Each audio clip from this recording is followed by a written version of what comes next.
હવે આનંદ બે પ્રકારના છે, ઘણા બધા પ્રકારના આનંદો છે. કોઈ સુતેલાને તમાચ મારો કશુંક ફેંકવો એ પણ એક આનંદ છે, પણ એ આનંદ ક્ષણિક છે, પછી પાછો ગુસ્સો થઈ જાય, ઝઘડો થઈ જાય છે. પણ કશું જ તમારી પાસે નથી અને છતાંય તમને આનંદ થાય, એ આનંદ કેવો છે? તો સત્યમાં ચિત્તને પરોશો તો આનંદ થશે. તમે ભોજન કરો છો, જમાડનારો તમને જમાડે છે, દૂધપાકના 5 વાડકા પીવડાવી દીધા અને બેને વિચાર થયો કે બહુ સરસ દૂધપાક બન્યો લાગે છે, લાવો પૂછું કેવો બને દૂધપાક? અને તમે કીધું ઉભા રહો, 1 વાડકી પી પછી કહું. અને બેનને હસવું ના આવે? 5 વાડકી ગટર મળી એકશો રેડિયા જ ને. 6ઠી વાડકી તમે પીને વખાણ કરો છો તો 5 ક્યાં ગઈ તમારી? તો એ સમય તમારું મન ભોજનમાં નહોતું તો ભોજનનો આનંદ ન મળ્યો. મન ભજનમાં નથી તો ભજનનો આનંદ ના આવે, મન વાતોમાં નથી તો વાતો આનંદ ના આવે. મનને ફરો, મનને વાળો. વિકરે તો કામા કિલ ગોપ કન્યા. ગોપીએ મનને કેવું વાળ્યું છે કે ગામમાં વેચવા નીકળી, દહીં લો દૂધ લો, દહીં લો દૂધ લો, પણ યશોદાના આંગણે જતાની સાથે એ ભાન ભૂલી ગઈ અને કૃષ્ણ લો કૃષ્ણ લો કૃષ્ણ લો કરવા લાગી. રસ્તામાં ચાલતા ચાલતા ઠોકર વાગે અને ઓ રામ નીકળે તો માનવાનું ભગવાનની કૃપા, તમારું ચિત્ત ભગવાનમાં વળી ગયું. ઓ બાપરે નીકળે તો ફસાયેલા છે. સચ્ચિદાનંદ, એ સત્યમાં ચિત્ત લગાડો તો આનંદ મળશે.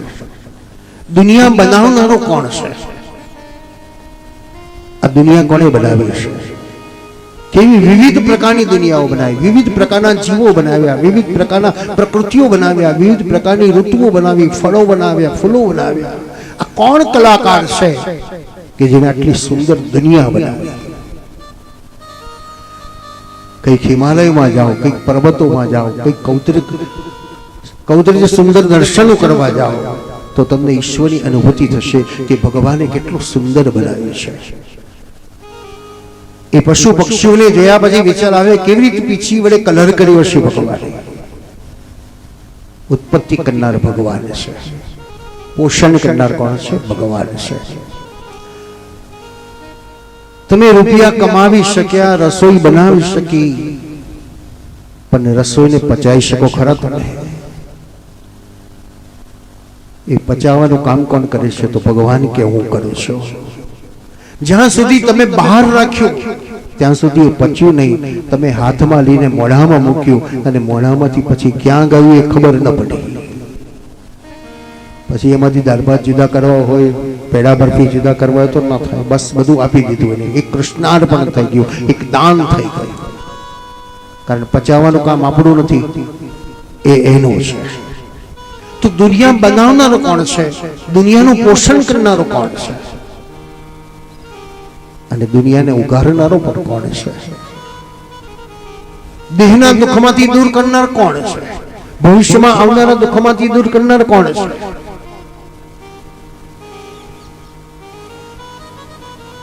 સમાજના દુઃખમાંથી દૂર કરનાર કોણ છે? તો એક જ છે. તાપત્રય વિનાશાય શ્રી કૃષ્ણાય વયમ નમઃ. શ્રી કૃષ્ણ છે. કૃષ્ણમ વંદે જગત ગુરુ. કોઈ બીજા કોઈને જગત ગુરુ નથી બતાવ્યા. ગુરુનામ ગુરુ શ્રી કૃષ્ણ, રાજાનામ રાજા શ્રી કૃષ્ણ, ભગવાનનો ભગવાન શ્રી કૃષ્ણ. વિદ્યાનગર દક્ષિણમાં દરેકે પોતપોતાના ભગવાનને મહાન બનાવી દીધા.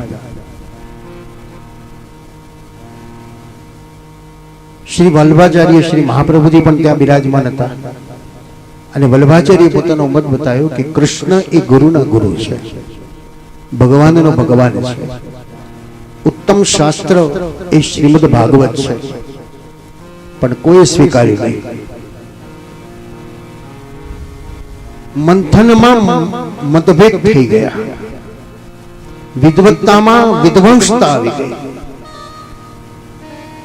એટલે શ્રીમદ વલ્લભાચાર્ય વિચાર્યું કે આપણે વિધ્વંસ નથી કરવો, નાશ નથી કરવો, યુદ્ધ નથી કરવું, આપણે સમાધાન કરવું છે તો એક ઉપાય બતાવો.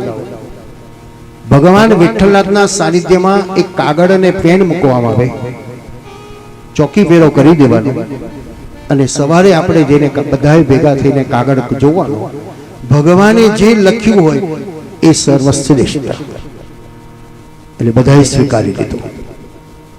સવારમાં જ આ ચોકીદારોની સાનિધ્યમાં ભગવાનની પાસે ગયા અને કાગળ વાંચ્યો છે તો એક શ્લોક નીકળ્યો, એકો હોય દેવકી પુત્ર. કયો દેવ સર્વશ્રેષ્ઠ છે? તો દેવકી પુત્ર શ્રી કૃષ્ણ છે.